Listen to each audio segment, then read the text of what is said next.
Buhtrap moves from financial crime to cyber espionage. There may have been as many as 3 distinct U.S. cyber operations against Iran late last month. The U.S. legislative and executive branches continue to try to sort out constitutional issues surrounding cyber conflict. The U.S. intelligence community tells Congress that there are active threats to upcoming elections. One city's cyber woes will be expressed in water bills. President of the University of West Florida joins us to tell us how her institution is adapting to meet the workforce needs for cybersecurity professionals. And WannaCry may ride again if you don't patch.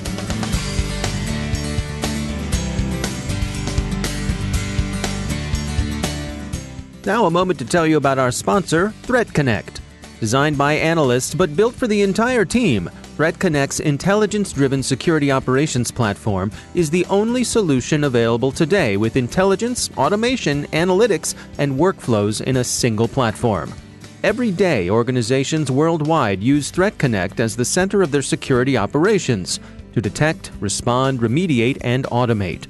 With all of your knowledge in one place, enhanced by intelligence, enriched with analytics, driven by workflows, you'll dramatically improve the effectiveness of every member of the team. Want to learn more? Check out their newest ebook, SOAR Platforms. Everything you need to know about security, orchestration, automation, and response. The book talks about intelligence-driven orchestration, decreasing time to response and remediation with SOAR, and ends with a checklist for a complete SOAR solution. Download it at threatconnect.com/cyberwire. That's threatconnect.com/cyberwire. And we thank ThreatConnect for sponsoring our show.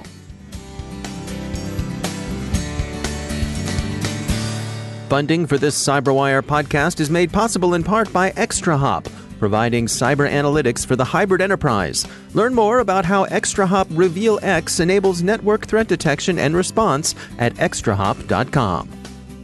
From the CyberWire studios at Data Tribe, I'm Dave Bittner with your CyberWire summary for Friday, July 12, 2019.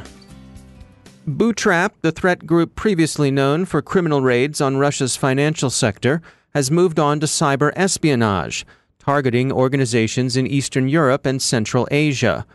ESET says Buhtrap has recently been exploiting a local Windows privilege escalation vulnerability, CVE 2019-1132, against its victims. Bleeping Computer reads the move from theft to espionage, which may have been in progress for some time, as an instance of the growing interpenetration of criminal gangs and intelligence services in many parts of the world. That interpenetration may involve leaks and false flag operations.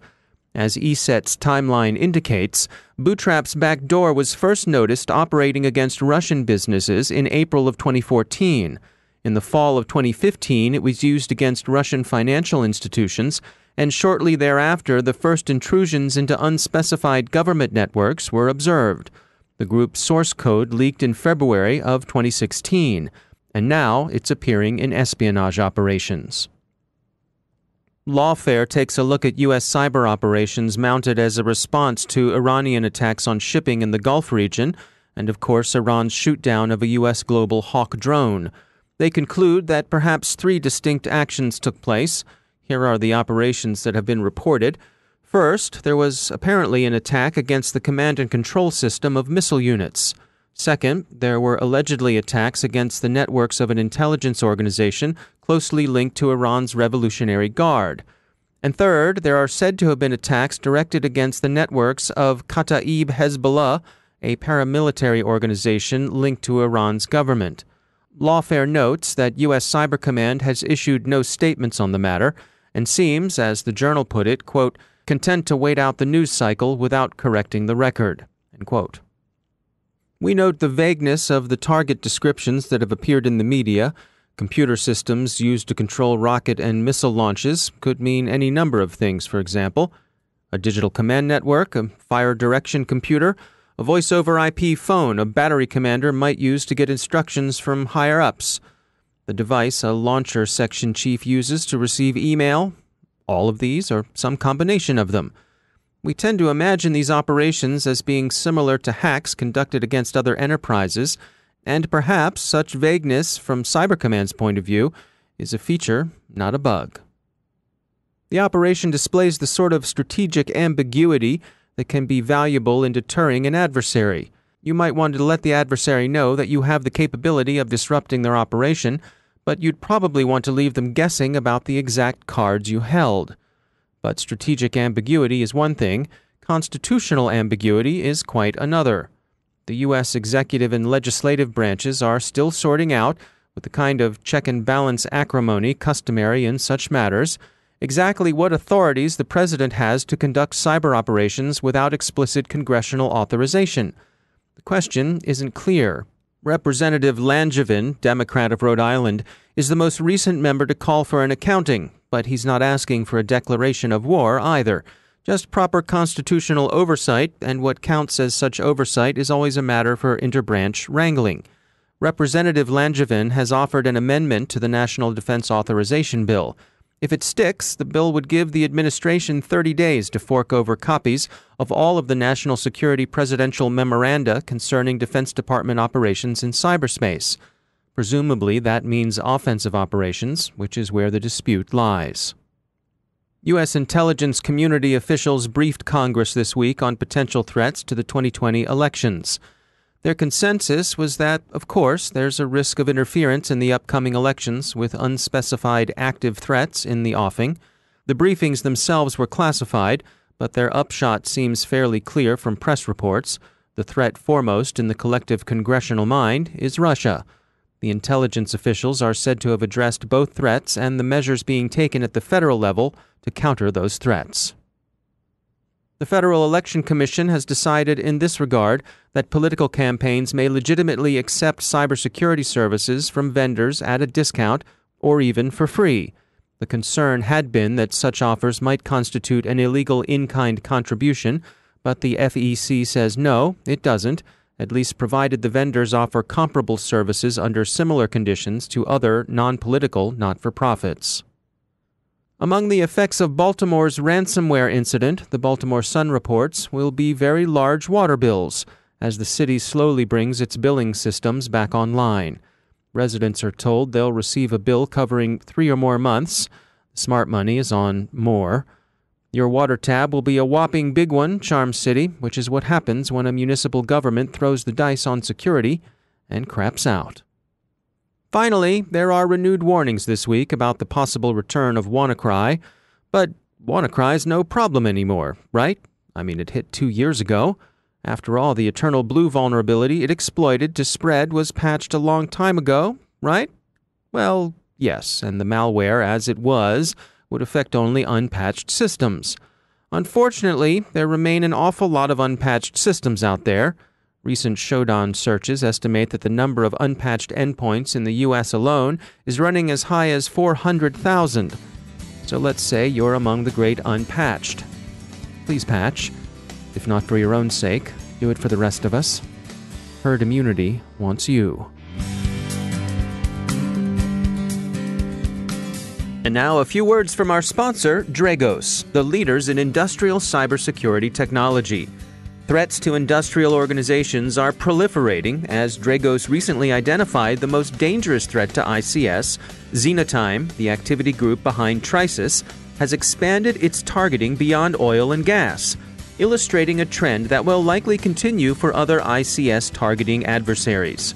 Learn more about the 8 public threat activity groups Dragos tracks at dragos.com/adversaries.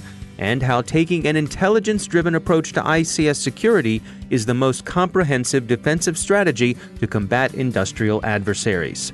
To register for a free 30-day trial of Dragos' ICS threat intelligence, visit dragos.com/worldview. And we thank Dragos for sponsoring our show.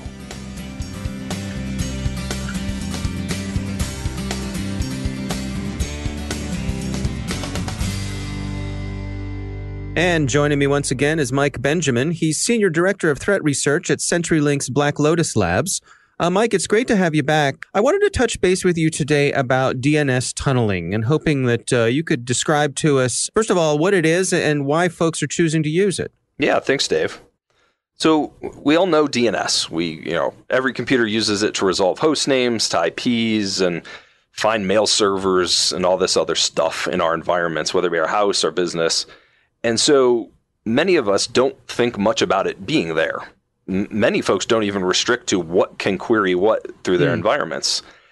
However, you'll find environments that allow DNS through, but don't allow any other services out or in. In many cases, they're content filtering and man-in-the-middle proxying HTTP traffic, but letting DNS through.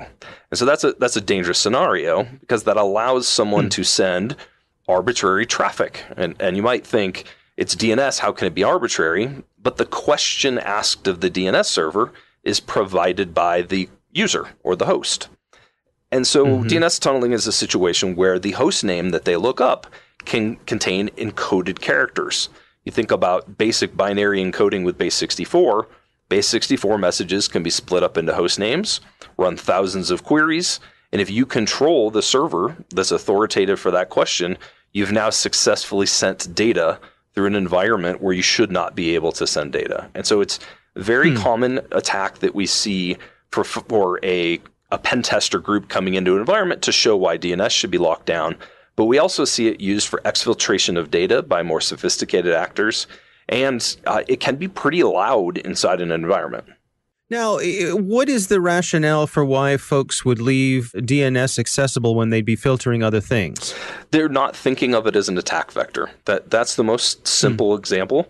The other is that when they host authoritative zones inside a business, you'll find many businesses have a sort of private zone for their internal data centers, their internal hostname resolution. They often don't think about the fact that those are recursive resolvers to the open internet. And so they may be locking down the name lookup to just that handful of hosts. Those things, because the very nature of DNS tunneling, they don't ask the same question. They're not cached questions. And so therefore, if I break my base 64 message into 10,000 queries, all 10,000 can make it through to the authoritative server, and I can still succeed. So fully locking it down can be a difficult thing to do. Now, when folks are trying to hide data within these DNS queries, how are they going about doing that? Yeah, that's a great question. I've said now twice that base 64 is a simple way to do it. However, most folks will know that you can decode a base 64 message. So they will then XOR it. They will then even encrypt it. And so anything that can get it through to a host name resolvable set of characters is viable. And any obfuscation, encryption, any other methodology can allow that to happen. And so while it might be very easy to go grab a group of data and try to brute force it with some simple base 64 and XOR decoding, the encrypted messages can be far more difficult. And so there is, you think about encryption methodologies is not a very difficult thing to do. So pretty low threshold for fully obfuscating what's going on inside that payload.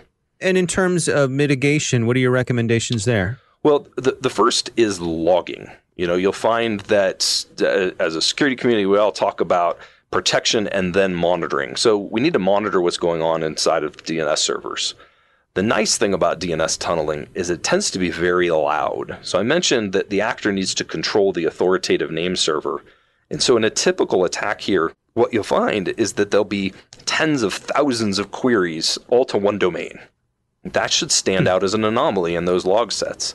You'll also find often that the domain that's utilized tends to be a newly registered domain or something that at least has a very low volume in a baseline. And so simple statistic anomalies on domain lookups can immediately make these sort of attacks jump to the top of the list. All right. Well, interesting information. Mike Benjamin, thanks for joining us. Now it's time for a few words from our sponsor, BlackBerry Cylance. They're the people who protect our own endpoints here at the CyberWire, and you might consider seeing what BlackBerry Cylance can do for you. You probably know all about legacy antivirus protection. It's very good as far as it goes, but you know what? The bad guys know all about it too. It will stop the skids, but to keep the savvier hoods hands off your endpoints, BlackBerry Cylance thinks you need something better. Check out the latest version of Cylance Optics. It turns every endpoint into its own security operations center. Cylance Optics deploys algorithms formed by machine learning to offer not only immediate protection, but security that's quick enough to keep up with the threat by watching, learning, and acting on systems behavior and resources. Whether you're worried about advanced malware, commodity hacking, or malicious insiders, Cylance Optics can help. Visit Cylance.com to learn more, and we thank BlackBerry Cylance for sponsoring our show.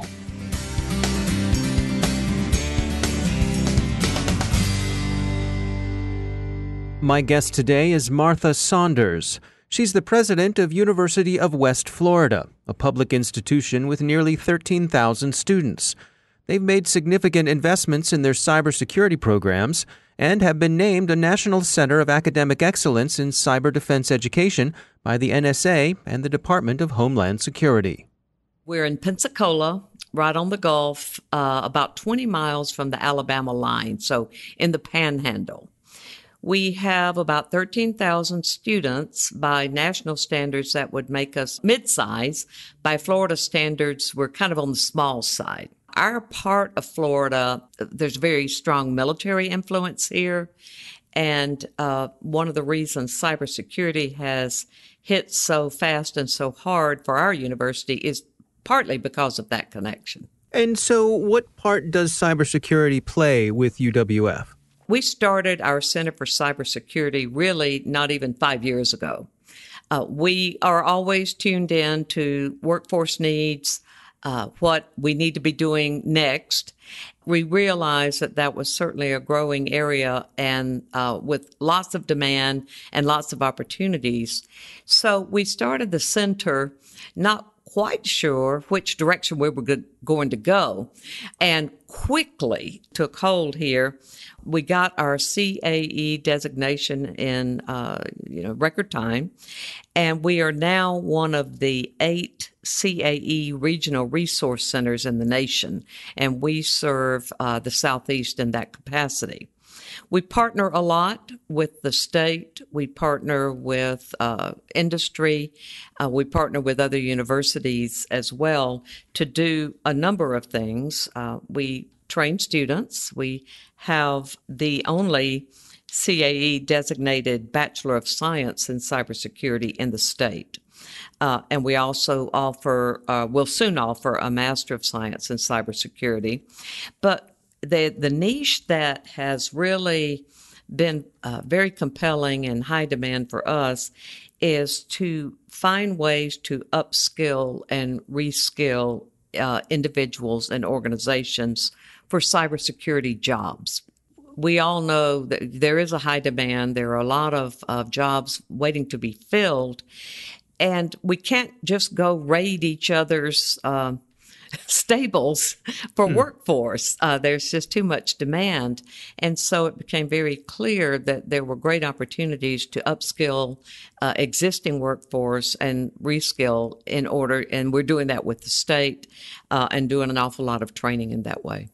So what are the unique needs and demands of folks who are coming to you who may be in a mid-career change or are looking to go after cybersecurity careers and may not be, right out of high school? I think the challenge is making the right connection for them.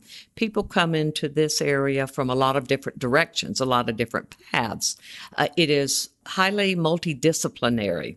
So we could have someone coming from a political science background that would find a perfect niche, but we have to match their existing skills to the job demand, and that's labor intensive. It requires good counseling and good coaching.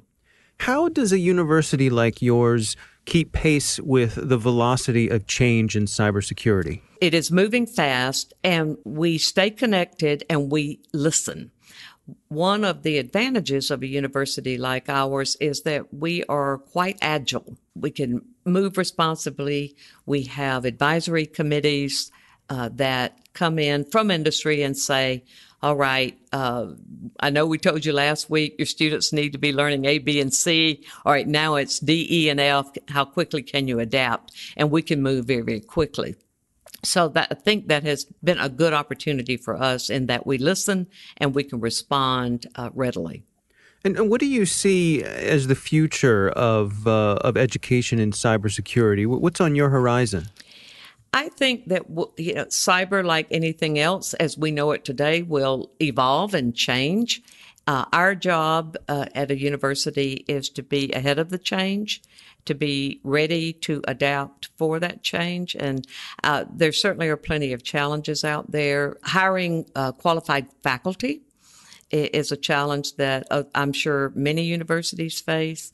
Also, getting the proper security clearances for our students so that they are ready to go straight into a job has been an interesting challenge as well. And what is your advice for that person who thinks that cybersecurity is something they want to explore and they want to start shopping around for a university like yours? Any tips for things they should be looking for? I think it is such a diverse field now. I would certainly advise them start looking around, do your searches, see what each university offers, what credentialing a certain industry may offer. One of the areas that I think is greatly in need are small businesses. The same stresses are there, but how do you prepare small businesses for the challenges and the threats of security challenges? So I think a student would also want to think about the industry that may interest them. Maybe they're interested in healthcare and that what kind of challenges, cybersecurity challenges might exist there. And think about where they want to live, what industry they might want to serve, and back up from there. Plenty of opportunities for them. Yeah, I mean, that's an interesting insight. I think it makes me wonder, at a facility like yours, an institution like yours, are there opportunities on campus where if someone has an interest in healthcare and cybersecurity, that those are things they can explore simultaneously? Yes, and we do that, again, through our Center for Cybersecurity. We have people on hand to counsel the students and say, why don't you, here are the skill set you're bringing to us. Here are some directions that you might want to go. Again, requires... It is labor intensive. It requires making sure that we are listening equally to the industry and what they're telling us, and then to our students and what their needs are. That's Martha Saunders. She's president at University of West Florida.